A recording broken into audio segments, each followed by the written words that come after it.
하나님의 말씀을 보겠습니다. 신약성경 고린도전서 15장 50절 말씀부터 58절까지의 말씀입니다. 신약성경 284페이지에 있습니다. 고린도전서 15장 50절 말씀부터 함께 봉독하시겠습니다. 형제들아, 내가 이것을 말하노니 혈과 육은 하나님 나라를 이어받을 수 없고 또한 썩는 것은 썩지 아니하는 것을 유업으로 받지 못하느니라. 보라, 내가 너희에게 비밀을 말하노니 우리가 다 잠잘 것이 아니요 마지막 나팔에 순식간에 호련히 다 변화되리니 나팔 소리가 나매 죽은 자들이 썩지 아니할 것으로 다시 살아나고 우리도 변화되리라. 이 썩을 것이 반드시 썩지 아니할 것을 입겠고 이 죽을 것이 죽지 아니함을 입으리로다. 이 썩을 것이 썩지 아니함을 입고 이 죽을 것이 죽지 아니함을 입을 때에는 사망을 삼키고 이기리라고 기록된 말씀이 이루어지리라. 사망아, 너의 승리가 어디 있느냐? 사망아, 내가 쏘는 것이 어디 있느냐? 사망이 쏘는 것은 죄요 죄의 권능은 율법이라. 우리 주 예수 그리스도로 말미암아 우리에게 승리를 주시는 하나님께 감사하노니, 그러므로 내 사랑하는 형제들아, 견실하며 흔들리지 말고 항상 주의 일에 더욱 힘쓰는 자들이 되라. 이는 너희 수고가 주 안에서 헛되지 않은 줄 알미라. 아멘. 하열의 찬양이 있겠습니다.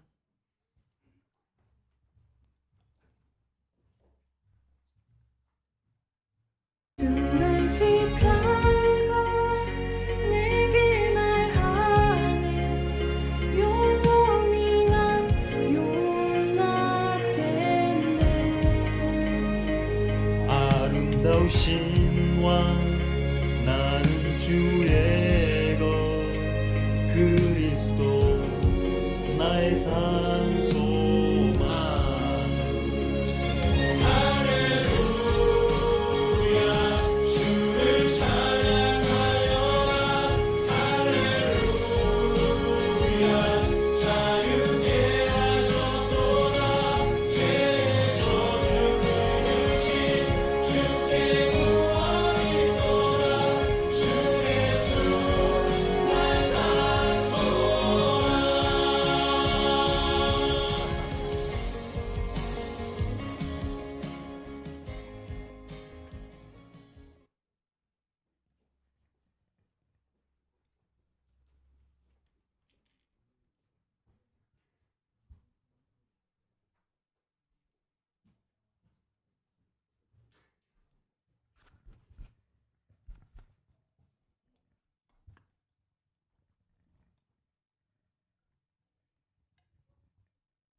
깊은 절망에 수렁 가운데 주님께 닿을 수 없던 우리, 어두운 밤중에 하늘을 향해 주의 이름 나 부를 때, 그누가 주의 자비를 알아 한없는 은혜 증량할까.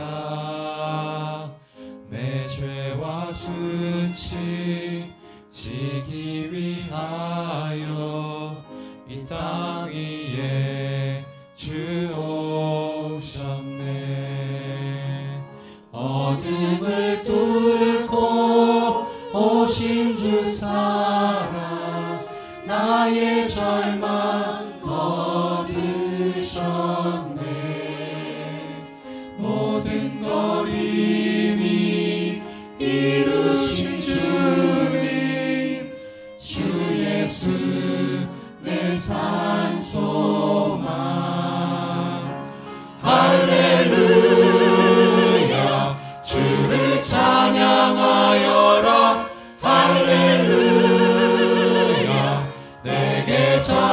주셨네. 죄의 저주 끊으신 구원의 주 그 이름 주 예수 나의 산소망.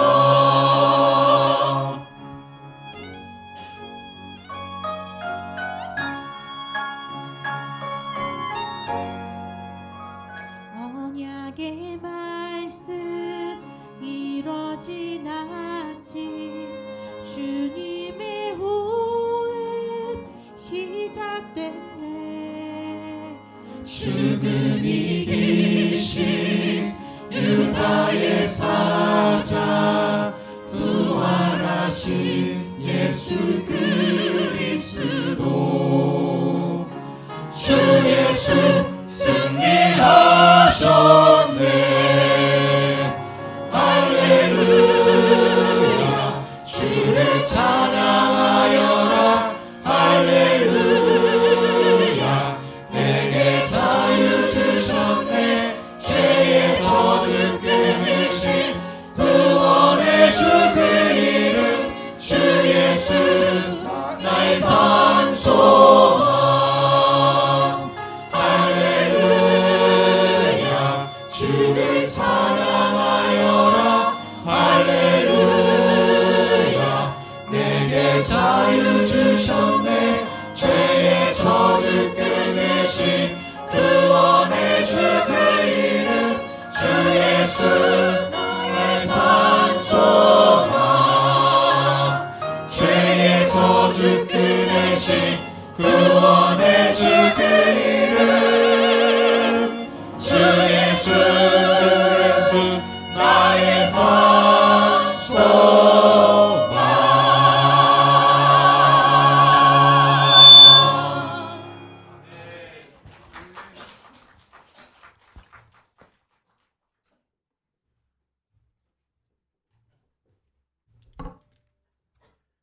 신의 악단보다 더 잘합니다.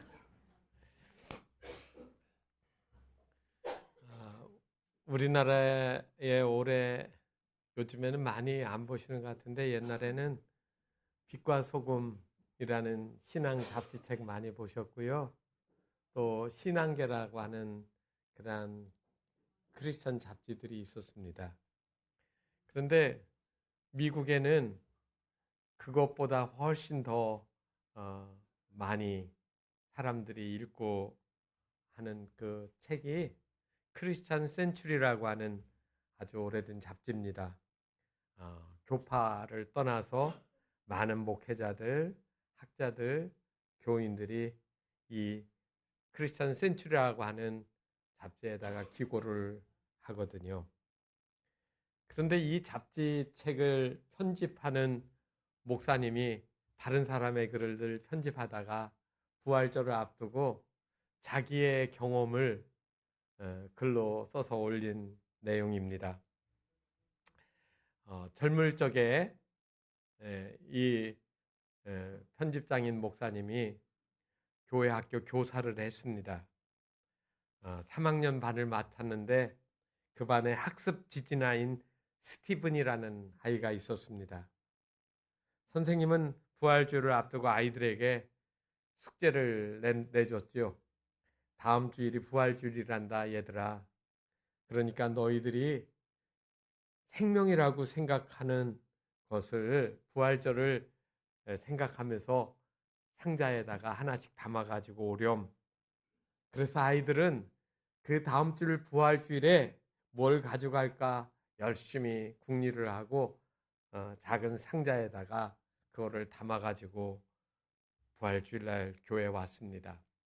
선생님 앞에서 아이들이 상자를 하나씩 들고 있는데 하나씩 여는 겁니다. 하나의 상자에서는 꽃이 나왔습니다. 그리고 그 다음 아이는 또 열으니까 나비가 나와서 확 날아갑니다. 아이들이 좋다고 와 하고 박수 쳤습니다. 그 다음 아이는 또 박스를 열으니까 파란 나뭇잎이 나오게 됐고요. 그런데 그 마지막에 스티븐이라고 하는 약간 학습 지진아인 이 아이가 박스를 가지고 있는데 그 박스를 딱 열었습니다. 그런데 속에 아무것도 없어요. 순간 이 마틴 선생님은 생각했습니다. 다른 아이들은 정상적인 사고를 하고 있어서 그거를 기념하는 꽃도 나비도 새싹도 준비했는데 이 아이는 그거를 못할 텐데 내가 똑같은 숙제를 내줘서 이 아이들한테 얘가 조롱거리가 되고 또 놀림을 받지 않을까 순간적으로 마음이 이렇게 아팠습니다. 아이들이 모두 다 말을 잇고 쳐다보고 있는데 이 지지나인 스티븐이 웃어가면서 말합니다. 선생님, 예수님 무덤이 비어 있었다고 하셨잖아요. 이 상자는 예수님의 무덤이에요. 그리고 이 상자는 예수님이 부활하셔서 비어 있는 거를 보여주는 거예요. 그 순간 아이들이 까르르 하고 다 웃었습니다.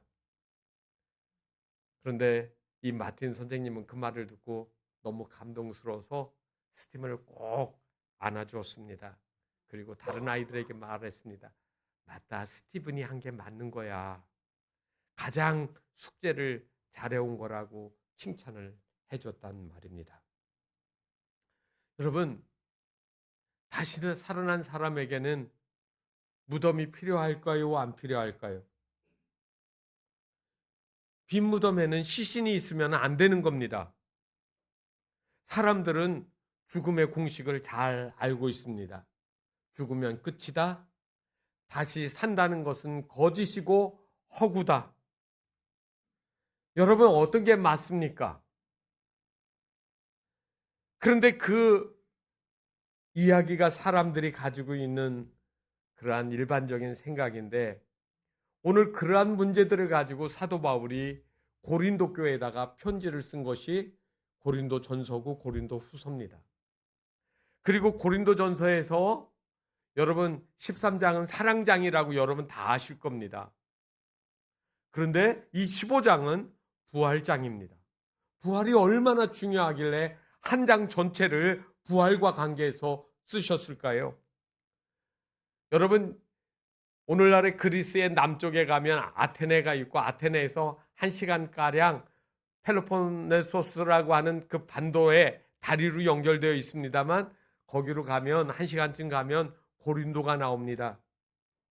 이 고린도는 그리스와 로마 신화들의 이야기가 가득했고요. 고린도의 산 높은 곳에 가면 아데미 신전이 아주 커다랗게 세워져 있습니다. 그 신전에는 한때 여자 사제들이 2,000명이나 그 산속에서 거주를 했다고도 합니다. 거기에다가 동방의 신비 사상까지 들어와서 한마디로 종교 혼합장 같은 데가 고린도입니다. 그리고 학문적으로 어땠을까요? 그리스 철학이요. 그래서 그리스 철학의 스토아 학파나 에피쿠로스 학파들이 사람들에게 아주 제일 영향력을 미치는 그러한 학문이었습니다. 특별히 이 쾌락을 주제로 연구를 했던 이 에피쿠로스 학파는 몸의 부활에 대해서는 이렇게 얘기했습니다. 육체는 영혼의 감옥이며 죽음이란 그 감옥으로부터 영혼이 해방되는 것이다. 몸이 다시 살아난다는 것은 받아들일 수 없다라고 정리를 해서 가르쳤습니다. 그러니까 여러분, 공식이잖아요. 죽은 사람은 살아나지 못한다. 육체는 영혼을 담은 그릇이지만 사람이 죽으면 그 영혼은 자유롭게 날아다니고 없어진다라고 이야기한 겁니다. 아마 오늘날 정도의 차이는 있어도 이렇게 생각하시는 분들이 대부분이지 않을까 싶습니다. 그런데 사도 바울은 그러한 사상이 강력하게 사람들에게 영향을 미치는 이 고린도에 이 편지를 써서 정면으로 부정을 한 겁니다. 오늘 말씀 특별히 50절에 있는 50절, 56절, 55절과 56절에 있는 이 말씀은 사도 바울이요, 구약 성경에 있는 말씀을 갖다가 쓴 내용입니다. 하나는 이사야 25장 8절에 사망을 삼켜 이기리라는 말이 나오고, 다른 하나는 호세아 13장 14절에 나와 있습니다. 사망아 내 재앙이 어디 있느냐, 수월아 내 멸망이 어디 있느냐 한 말을 다시 사용한 겁니다. 수천 년 전에, 아니면 또 아주 몇백 년 전에 하나님이 약속하신 예언의 말씀을 사도 바울은 끄집어 와서 고린도 교회의 성도들에게 던진 겁니다. 세상 사람들은 그렇게 믿고 그렇게 따라갈지라도 너희는 하나님의 말씀을 따라 사망이 우리의 끝이 아니라 사망이 패하고 생명으로 다시 살아나리라고 하는 이 말씀을 믿어야 된다는 말입니다. 의학이 발달하고 AI가 인간의 수명을 연장하려고 하는 이 시대에도 가장 큰 난제가 뭡니까? 사람이 여전히 죽는다는 겁니다. 그리고 이 죽음의 공식은 지금도 여전히 사람 속에 지배해 있습니다. 그러나 성경은 이렇게 얘기합니다. 죽음은 끝이 아닙니다. 죽음은 이미 패배했습니다. 우리에게는 그 죽음이 패배하고 우리에게 승리가 주어져 있어 생명이 있습니다라고 이야기하는 겁니다. 저는 오늘 이 이야기를 짧게지만 말씀드리려고 합니다. 55절에 보면 사망아 너의 승리가 어디 있느냐라는 질문입니다. 그런데 이 질문은 더 큰 긍정을 위해서 하는 질문이고 강한 강조법이 되어지는 것이죠. 아까 드린 말씀처럼 호세아 13장 14절에 나와 있는 말씀, 사망아 내 재앙이 어디 있느냐, 수월아 내 멸망이 어디 있느냐라고 질문하잖아요. 수월은 여러분 성경에서 말할 때 지옥을 가리키는 말입니다. 저주의 곳, 영원히 어둠이 있고 헤어나올 수 없는 절망의 공간, 그게 수월이에요. 그런데 그게 어디로 갔느냐라고 질문하고 있습니다. 죽음은 인류 역사상 한 번도 패배한 적이 없습니다. 역사 속의 모든 영웅들이 죽었고요. 권력자도 지식인도 종교 지도자도 예 없이 흙으로 돌아갔습니다. 불교의 창시자 석가모니는 주전 6세기에 80세에 죽었는데 뭐로 죽었느냐면 식중독으로 죽었습니다. 그리고 죽을 때 제자들에게 법에 의지하되 나를 의지하지 마라. 불교의 그 법, 고집멸도라고 하는 그 중요한 핵심 가치 중에 법을 따라서 살라고 이야기한 겁니다. 그러면서 나를 믿으면 안 된다. 나는 구원자가 아니라고 말을 한 것이죠. 그리스 철학에 거장했던 소크라테스는 신에 대한 불경죄로 사약을 받고 죽었습니다. 그는 위대한 철학자이긴 하지만 그는 죽음으로 끝이 났고 살아났다는 기록은 없습니다. 이슬람교의 창시자 무하마드는 62세에 세상을 떠났습니다. 그 어떤 지도자도, 종교 지도자도, 철학자도, 왕도 다 죽었습니다. 오늘날도 무슬림 신도들은 메카에 있는 이 마호메트의 묘질에 순례를 가는 것이 그들의 꿈이고 그들의 신앙이 되어집니다. 과학으로도 죽음은 피할 수가 없는 것을 증명하죠. 여러분, 열역학 제2법칙이 뭡니까? 엔트로피 증가의 법칙인데요. 이 엔트로피 증가라고 하는 말은 모든 체계는 무질서를 향해 나가서 결국은 허물어지고 소멸된다는 겁니다. 개인도 가족도 도시도 사람이 싸우는 모든 이 세상은 이 엔트로피 증가 법칙을 벗어날 수가 없습니다. 그래서 성경은 이렇게 얘기했죠. 썩어짐의 종노릇이라고. 그런데 이 법칙, 연력학 제2법칙이 딱 한 사람에 의해서 깨졌습니다. 바로 예수 그리스도가 이 법칙을 깨트리신 거예요. 예수님은 우리와 똑같이 죽으셨습니다. 십자가에 못 박히시고 창에 찔리시고 무덤에 장사되셨습니다. 그리고 사흘 만에 다시 살아나셨다고요. 남북전쟁 중에 한 일개 연대 병사들이 추운 겨울밤을 야외에서 지내게 되었습니다. 야영을 한 거죠. 바닥을 평평히 하고 거기에다가 모포를 깔고 자기 모포를 푹 뒤집어 쓰고 잠이 들었습니다. 그런데 그 밤에 하늘에서 신눈이 소복하게 내려 수인치나 되게 쌓이고 있었습니다. 그 부대의 군목이 새벽에 일어나서 보니까 눈이 쌓여 있는데 병사들이 누워 있는 데마다 이렇게 볼떡볼떡 나와 있는 게 마치 뭐처럼 보이느냐면 무덤처럼 보였습니다. 그런데 기상할 시간이 되니까 나팔수가 일어나가지고 나팔을 하고 막 부르는 거예요. 그랬더니 눈 속에 잠자고 있던 그 병사들이 부시시 다 일어나는 거예요. 그래서 그 군목이 그 모습을 보고 오늘 우리가 본 고린도전서 15장 52절의 말씀을 생각했다고 합니다. 나팔 소리가 나매 죽은 자들이 썩지 아니할 것으로 다시 살아나고 우리도 변화되리라. 여러분, 썩지 않을 것으로 변화되어서 우리가 살아나게 되리라고 하는 이 하나님의 약속입니다. 에이, 목사님, 이건 성경책 얘기죠. 제가 공부할 때 읽었던 책이 있습니다. 빌라도 보고서라는 책입니다.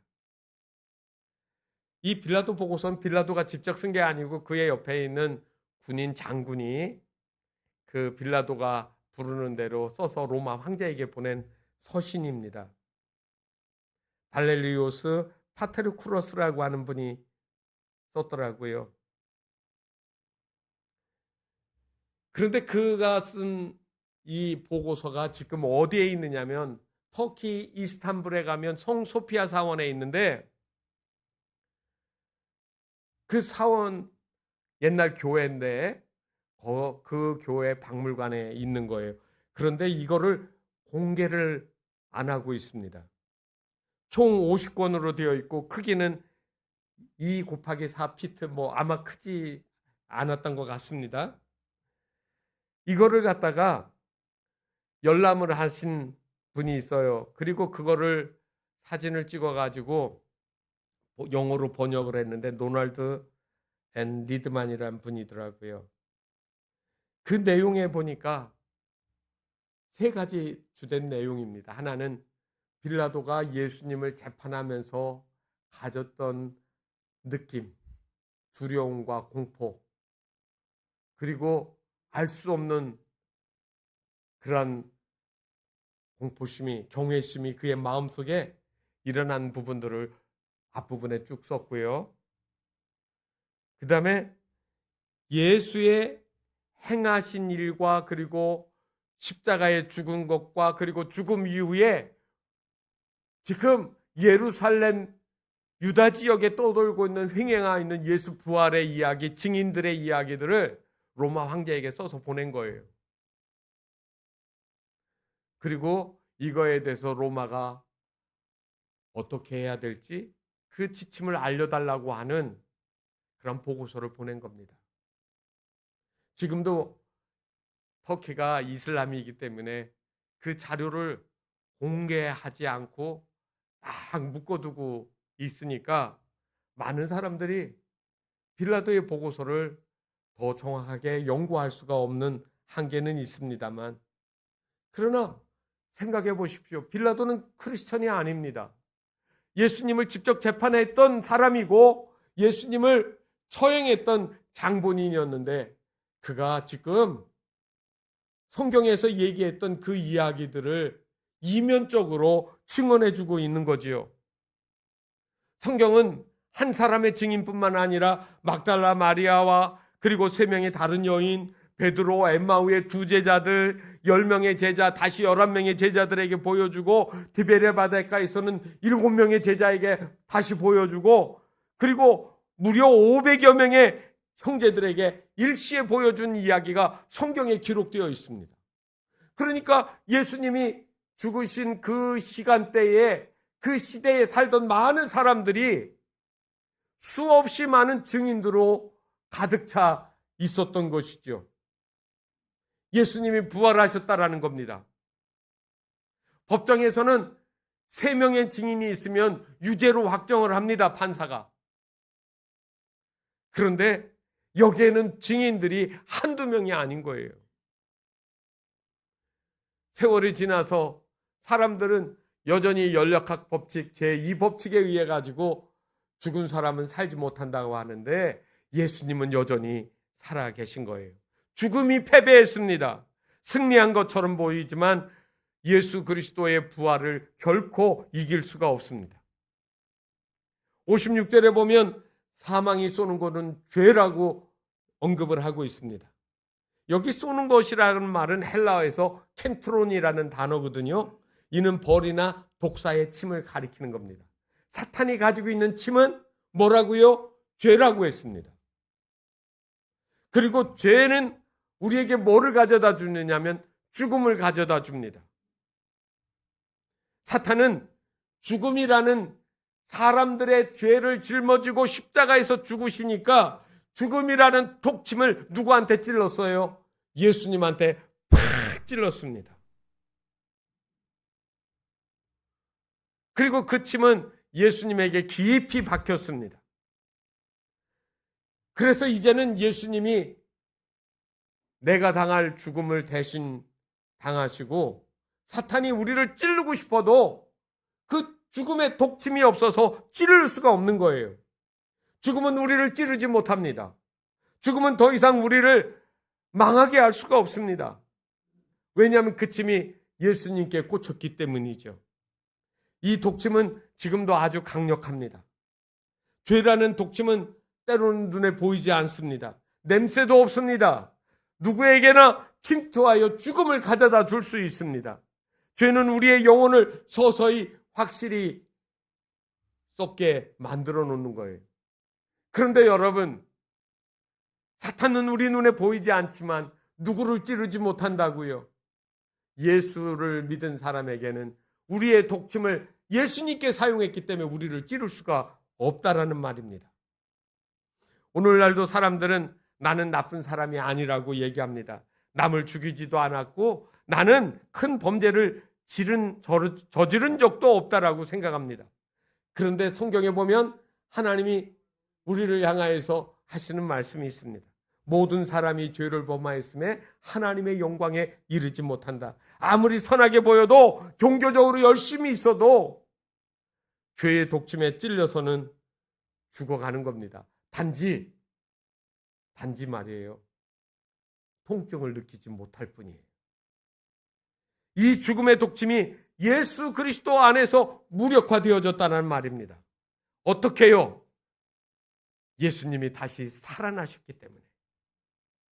이 예수 그리스도의 죽으심과 부활로 인하여 마귀가 사용할 수 있는 이 독침은 그리스도인에게는 미치지 않는다는 말입니다. 여러분이 잘 아는 슈바이처 박사가 있습니다. 아프리카의 람바네에서 환자들을 수도 없이 고쳤습니다. 그런데 그는 그 환자들을 고치는 그 많은 날을 보내면서 자신의 일기에 이렇게 썼습니다. 나는 몸의 병을 고치는 의사지만 내 안의 병은 내 힘으로 고칠 수 없다. 오직 그리스도의 보혈만이 그 병을 고칠 수 있다라고 일기에 썼습니다. 우리의 몸을 죽이는 것은 세균입니다. 우리의 영혼을 죽이는 것은 죄예요. 그런데 이 죄를 해결하지 아니하면 사탄은 여전히 독침으로 우리를 찌르려고 할 것입니다. 그런데 우리는 예수 그리스도가 내 죄를 대신해서 십자가에서 죽으신 것을 믿습니다. 그리고 하나님의 자녀가 되어졌고 변화된 신분으로 세상의 모습과는 차이는 없지만 내 안에서의 모습은 달라져 있다는 말입니다. 그래서 이 사실을 아는 고린도 교회 성도들에게 사도 바울의 부탁이 뭡니까? 58절에 나와 있습니다. 그러므로 내 사랑하는 형제들아, 견실하며 흔들리지 말고 항상 주의 일에 더욱 힘쓰는 자들이 되라. 너희들은 독침에서 해결된 존재들이야. 죽음의 두려운 공포에 넘어지지 말라고 부탁을 하는 겁니다. 1913년에 영국 벨렘 지역에 있는 세이엠 탄광이 갱도가 무너졌습니다. 그 안에 갇힌 사람은 164명이었고요. 기록해 보니까 그들을 구출하는데 거의 2달이 걸렸습니다.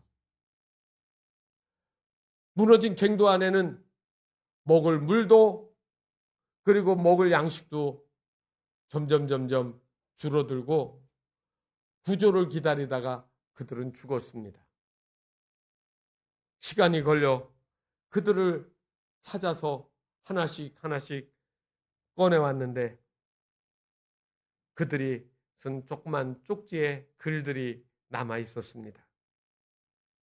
오늘 우리는 매우 유쾌한 기도회를 가졌다. 모든 사람은 죽는다. 그러나 죽음 이후에는 영원한 영광 속으로 들어간다. 우리는 영광 속으로 지금 행진하며 나아간다. 이렇게 썼습니다. 그들을 모두 모아서 장례식을 치르는 날, 장례식 찬송이 아닌 십자가 군병들아 찬송을 부르며 눈물 젖은 장례식을 치렀다고 합니다. 세상은 두 진영으로 나눕니다. 하나는 아담 안에 있는 사람, 하나는 그리스도 안에 있는 사람입니다. 아담 안에 있는 사람은 죄의 종로로 타고 사탄의 독침에 찔리는 자들입니다. 그러나 그리스도 안에 있는 사람은 칭의와 평화 그리고 새 생명의 기쁨을 누리며 독침으로부터 멀어진 사람들입니다. 여러분들은 어떠한 삶을 살아가고 계십니까? 우리는 그리스도로 인하여 승리가 주어졌음을 기뻐하셔야 합니다. 57절에 우리에게 승리를 주시는 하나님께 감사한다라고 이야기합니다. 그래서 감사하는 자들아, 주 안에서 수고하며 낙심하지 말며 열심히 살아라. 그것이 헛되지 않는 것이라고 말씀하신 거예요. 여러분의 기도는 헛되지 않습니다. 여러분들의 섬김도 헛되지 않습니다. 여러분들이 뿌린 씨앗도 결코 헛되지 않을 것입니다. 주님의 날에 우리는 영원한 생명으로 주의 영광 속에 같이 거할 것입니다. 오늘 이 독침에서 해결된 분들은 주님의 부활의 그날까지, 주님 다시 오실 때까지 이 믿음의 길을 달려나갈 수 있기를 바랍니다. 주님 다시 오실 때까지 함께 부르시겠습니다.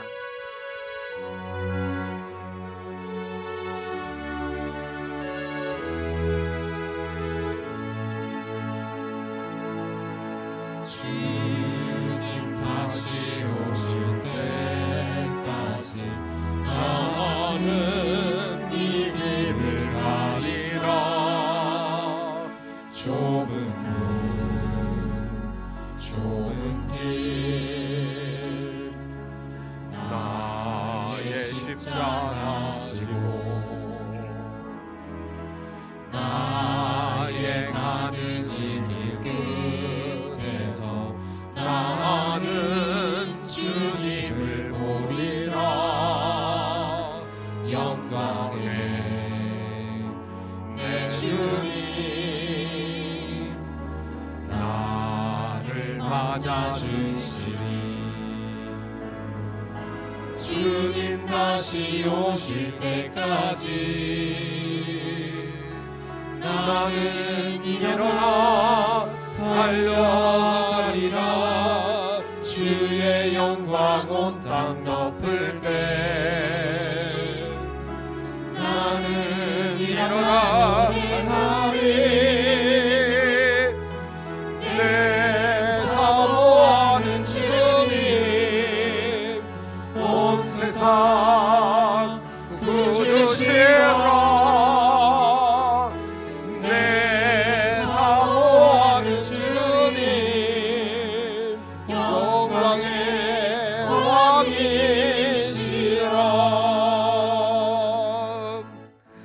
시간 주님 앞에 우리가 그 자리에 서게 될 것을 우리는 기대합니다.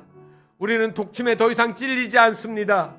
죽음이 우리를 찌를 수가 없음을 우리는 믿습니다. 왜냐하면 예수님이 내 대신 그 독침에 찔려 죽으셨기 때문이고, 우리가 자유함을 얻는 것은 그 주님이 부활하셨기 때문입니다.